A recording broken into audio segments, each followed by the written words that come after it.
Bonjour à tous, voici les titres du 13h15 de la télévision du Burkina.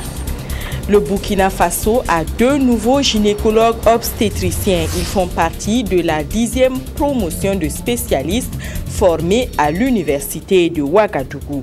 Ces nouveaux praticiens vont, à n'en pas douter, travailler avec leurs prédécesseurs à réduire la mortalité maternelle.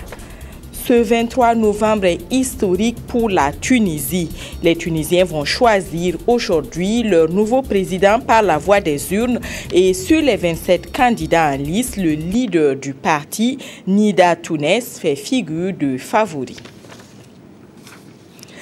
Bienvenue à tous et merci à vous qui nous suivez. Bon appétit à table, si vous êtes à table.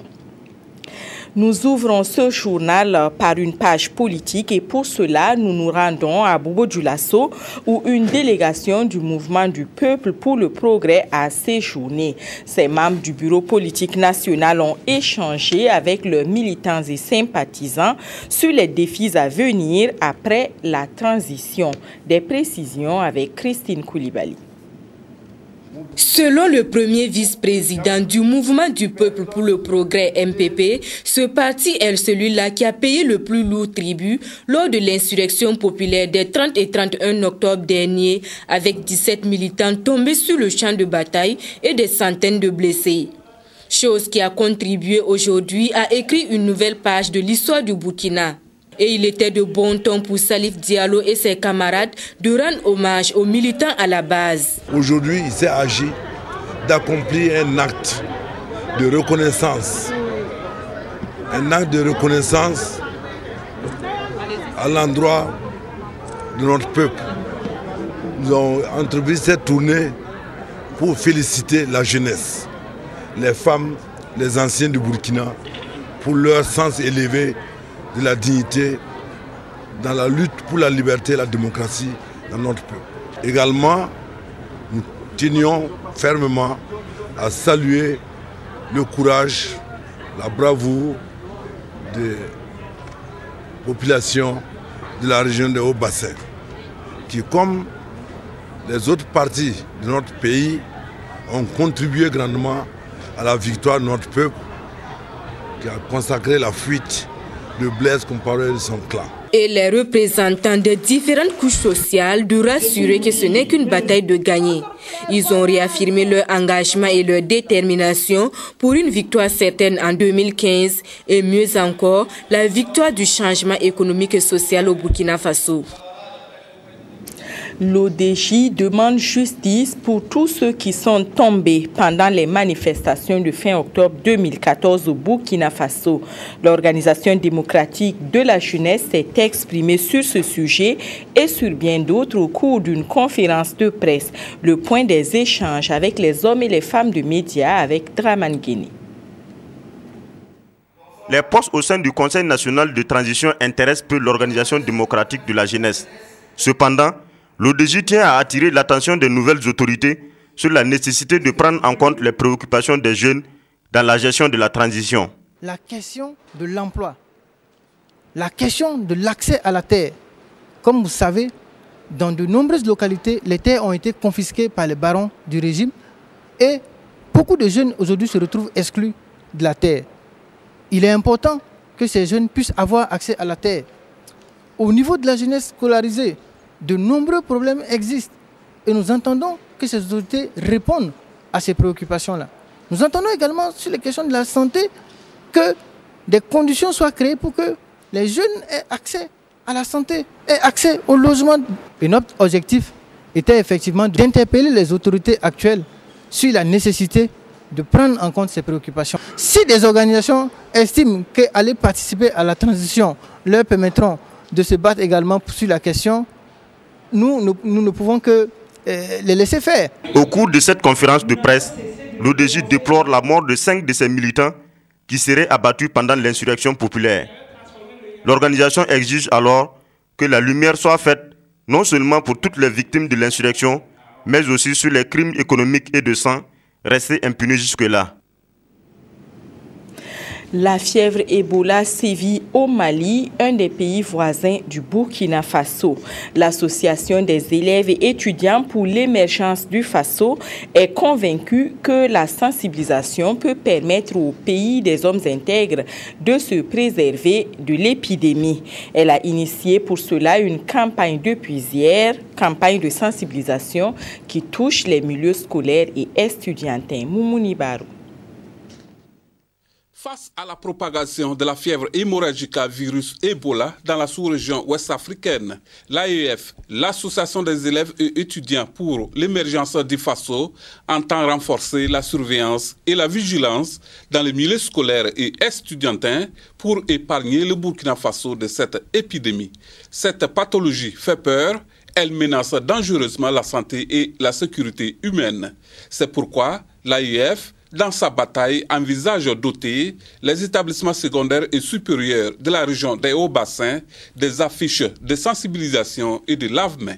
Cette mobilisation de ce matin n'est d'autre que sensibiliser les camarades de l'élève et étudiants sur vraiment les effets néfastes que cette maladie est en train de poser dans certains pays de la sous-région. Et cette rencontre a pour objectif de faire connaître au public cible qui est les élèves et étudiants ce que c'est réellement que cette maladie-là. Et voir comment est-ce que nous pouvons, avec quand même une action synchronisée, barrer l'entrée de cette maladie-là ici dans notre cher pays, le Burkina Faso. Cette initiative de l'AEF est vue d'un bon œil par les officiels, car pour eux, le milieu scolaire et estudiantin est très exposé. Et prévenir donc Ebola est un comportement responsable. C'est très important de suivre cette sensibilisation-là, de suivre les consignes qu'on va donner au niveau des établissements. Et ceux qui sont effectivement appelés à les sensibiliser ont eu une formation. Et si effectivement ils suivent tout ce qu'ils vont donner comme consigne, je pense effectivement que les uns et les autres pourront éviter la catastrophe. Nous sommes très heureux et fiers vraiment de faire cette communication pour que les élèves à leur tour soient de bons exemples, puissent adopter de bons comportements et en même temps qu'ils soient nos relais aussi bien dans leur famille, auprès de leurs amis, pour donner l'information sur vraiment de quoi il s'agit, également comment prévenir cette maladie. Pour l'instant, à la date du 21 novembre 2014, l'OMS recense environ 15 350 cas pour 5 459 décès et qu'aucun cas n'est signalé au Burkina Faso. Je vous l'ai dit en titre, la 10e promotion de gynécologues obstétriciens formés à l'université de Ouagadougou est prête à servir les populations du Burkina et des 3 autres pays africains d'où ils viennent. Après 12 ans de formation, ils ont reçu leur diplôme. C'était en présence de Abdoul Rasmane Zongo. Leur nombre est certes petit, mais cela ne traduit pas moins leur importance et responsabilité dans la prise en charge de la santé des populations, notamment les femmes. Munis de leur diplôme d'études spécialisées et issus du Cameroun, du Mali, de l'Angola et du Burkina, ces gynécologues obstétriciens ont été entièrement formés ici à Ouagadougou. Ils vont contribuer dans leurs pays respectifs à renforcer les plateaux techniques des CHU, centres hospitaliers universitaires, mais également des CHR, centres hospitaliers régionaux. Au cours des 4 années de formation que nous achevons, nous avons acquis des compétences dans le domaine de la gynécologie et de l'obstétrique grâce à différentes personnalités à qui nous disons notre reconnaissance. Chers maîtres, nous sommes sensibles à tous les efforts que vous avez déployés pour notre formation. Soyez assurés de notre profonde gratitude. Et connaissant votre généreuse disponibilité, nous ne cesserons de solliciter votre aide pour notre formation continue. La formation a duré 12 ans, dont 4 années de spécialisation. Ces sortants de la 10e promotion doivent maintenant traduire sur le terrain les connaissances acquises, une autre paire de manches, d'où ce conseil. Je voudrais dire à tous les lauréats, que c'est maintenant que le travail commence. Notre souhait ardent est que vous puissiez rehausser l'image de notre école par votre abnégation au travail, par votre dévouement et par votre sens élevé de la responsabilité.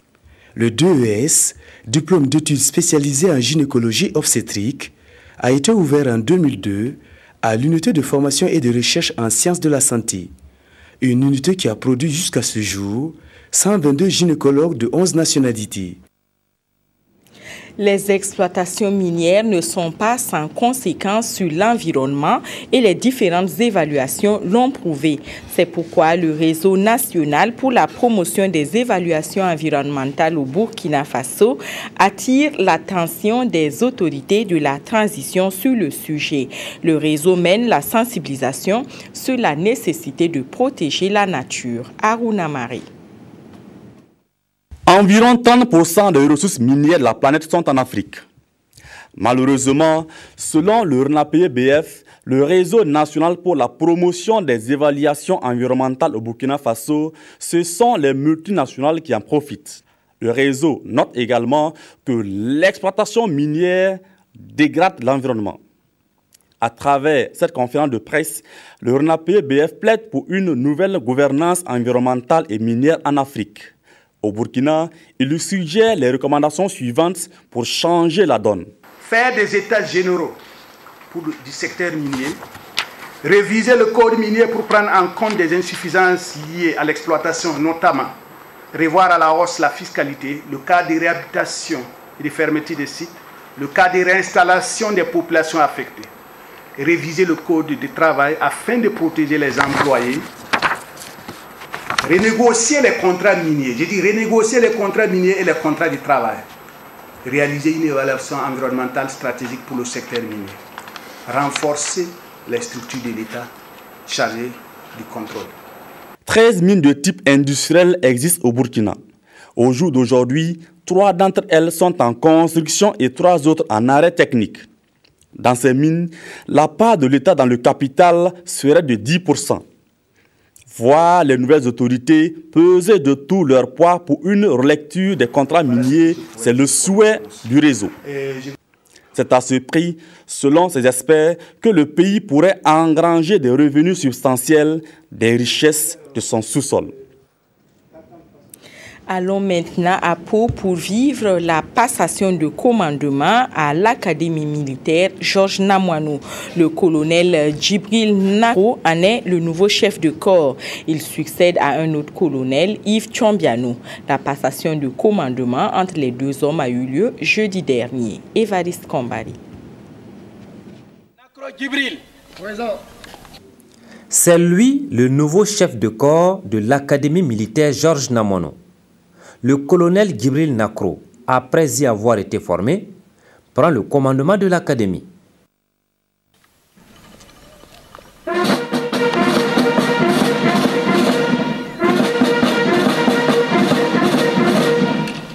Officiers, sous-officiers, militaires du rang de l'Académie militaire Georges Namouanou, vous reconnaîtrez désormais pour chef le colonel Nakro Djibril, ici présent, et vous lui obéirez en tout ce qu'il vous commandera pour le bien du service, l'exécution des règlements militaires, l'observation des lois et le succès des armes du Burkina Faso. La passation de commandement entre le chef de corps sortant, le colonel Yves Tchombiano, et celui entrant, le colonel Djibril Nakro, s'est déroulée jeudi dernier au sein de l'école militaire. Le nouveau patron de l'Académie militaire Georges Namouanou a occupé plusieurs fonctions au sein de l'armée burkinabé. L'Académie militaire Georges Namouanou a mon commandement.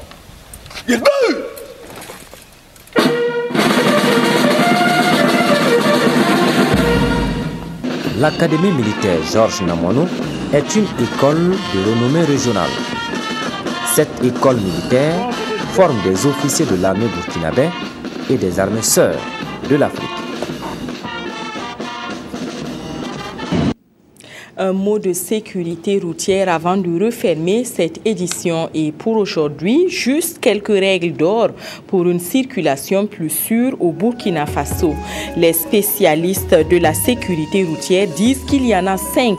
Responsabilité, respect, concentration et attention, sensibilisation et enfin droit de refuser. Responsabilité de chaque usager de la route qui doit se dire qu'il n'y a pas de petites infractions sur la route. Respect de toutes les règles du code de la route qui peuvent vous faire gagner quelques années de vie. Concentration sur la route et attention aux autres usagers. Sensibilisation de l'entourage et enfin refus de monter ou de continuer la route dans un véhicule dont le conducteur a bu ou qui ne respecte pas la limitation de vitesse. C'est tout pour ce dimanche. Bon après-midi à tous et à toutes.